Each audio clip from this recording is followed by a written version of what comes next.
I've been talking a lot about balancing your hormones naturally, if it's even possible, and how to do it with food.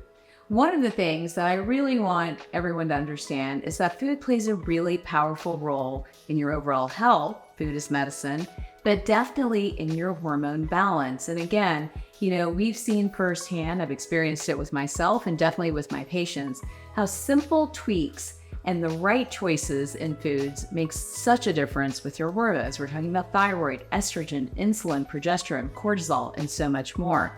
So today we're going to play a fun game called Trash or Stash. Because what I want everyone to understand, whenever we start using words like we got to detox, we got to lower inflammation, it's massive panic, really big eyes, and everybody feels like it's going to be too overwhelming to do. And instead, we are simply going to talk about things that you can do right now in terms of cleaning up your pantry, cleaning up your refrigerator, and adding a couple of hormone builders into your fridge and pantry to make all of this super easy. Because here's the deal, once you've got that pantry and that refrigerator the way it needs to be, it is so easy to make healthy food choices. It becomes natural. It becomes just a part of what you do on a day-to-day basis. So let's begin Trash or Stash. And by the way, I have all that written out in my latest book, The Hormone Shift. So you can literally go straight to that section, run through it, and make sure you've got your refrigerator and your pantry stocked to be hormone healthy. All right, let's start with what we need to get rid of, because sometimes that's a little bit easier because we can do a quick scan of what's sitting in there and start to dump it. So here we go. Many of us fall into the trap of getting healthy microwavable meals. Here's the problem, we gotta dump it. The reason why many of these meals are incredibly high in salt, they often have additives or preservatives that don't work for good gut health, and they impact overall blood sugar and hormone balance. They're also not as rich from a nutrient standpoint as foods that we prepare kind of in their native form, in a whole form, and eat as they're cooked or prepared. So if you're highly dependent on microwavable meals, then I would suggest that's the first thing to start to trash, because again, it's easy, right? You're gonna grab it if it's there, but if it's not there, you might actually think about what we need to prepare and how we need to go about doing this. The next thing to kind of scan, just sort of look at your refrigerator and in your pantry, get rid of anything white. So I'm talking about white bread, white sugar, white crackers, white pasta. Start to pull that stuff out, because all of that really impacts hormone balance. It really spikes blood sugar, it makes insulin levels higher, it drives up cortisol. And for any of us in that PCOS or perimenopause or menopause world, when all those things are getting higher, guess what happens? Our androgens go up. And androgens are these derivatives of hormones that historically give us acne or hair loss, but in actuality have a bigger impact. We actually think there's breast cancer connected to androgens that's getting missed. And there's a lot of mental health stuff around androgens and high androgens that we're simply not talking enough about.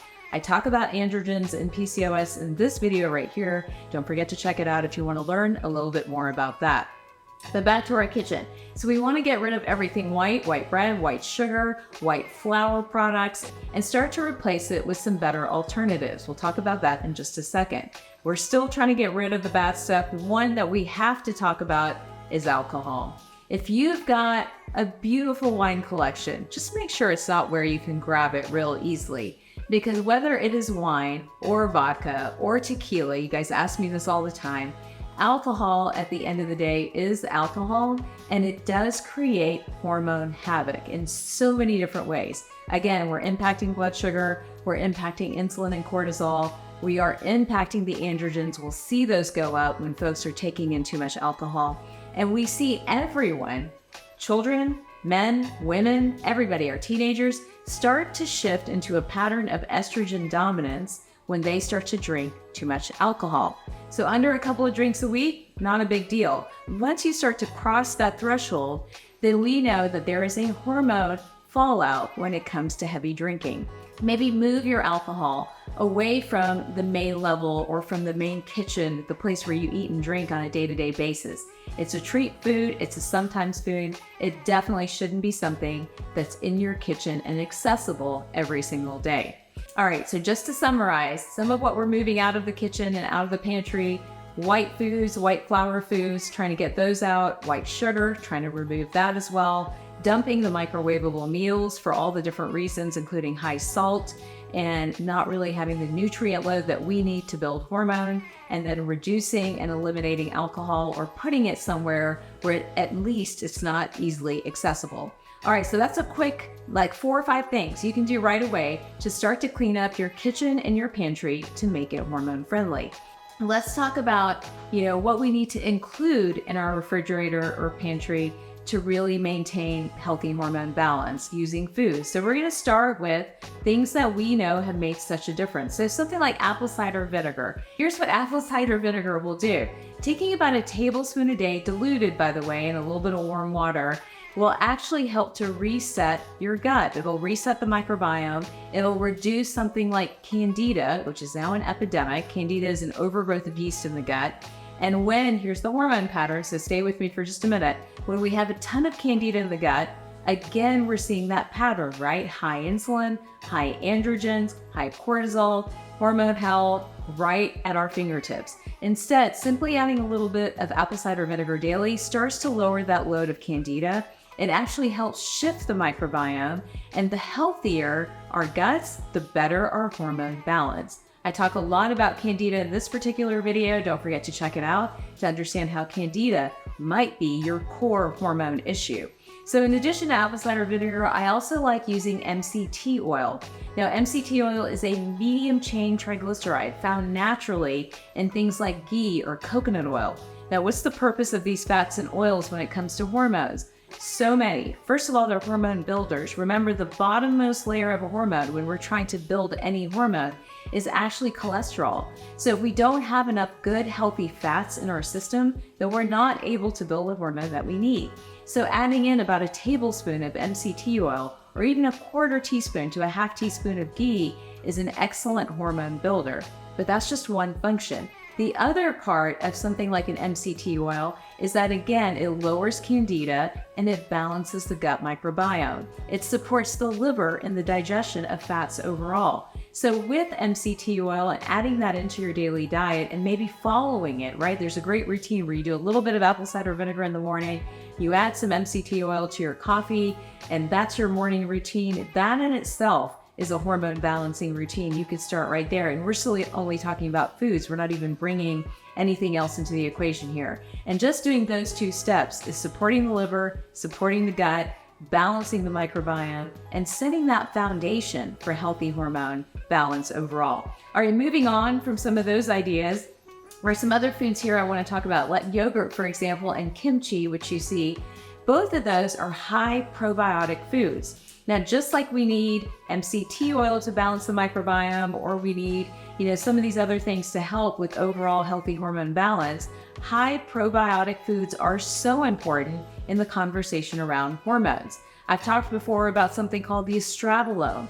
The estrabolome literally are the gut bacteria that are responsible for snatching up estrogen, breaking it down, and moving it through your body so it can do what it's supposed to do. When the gut bacteria are not where they need to be, then what happens is we don't metabolize estrogen appropriately, leading to something like estrogen dominance. So again, adding in a little bit of yogurt. We want yogurt that's plain, not flavored, adding in about a cup a day. That's one way of getting in some of those probiotics and just doing it through food.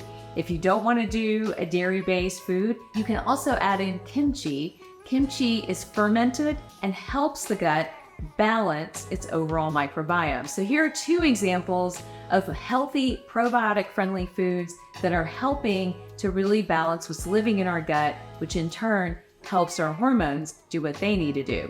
All right, we got to talk about one more kind of food group or food source to put into your refrigerator or your pantry: fiber, right? A lot of us are not getting enough soluble fiber. I see this all the time. So many women in particular are eating salads or a lot of raw foods, but they're still not getting soluble fiber.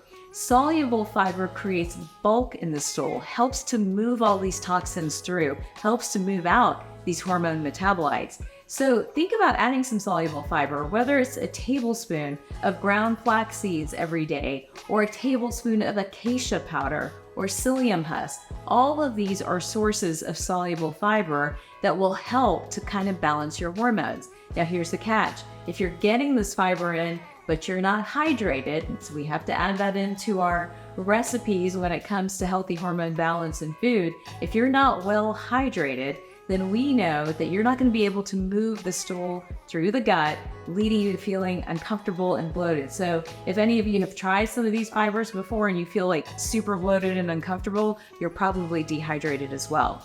All right, all of these foods, whether we are trashing certain ones or stashing other ones, are connected to a central idea around hormone balance. We've got to detox the liver and we've got to reduce inflammation while we also support a healthy gut. And that triangle of detox, inflammation, and gut health is the foundational triangle of healthy hormones. And if you don't start there, then it's a lot of just plugging holes and band-aiding symptoms without getting to the root.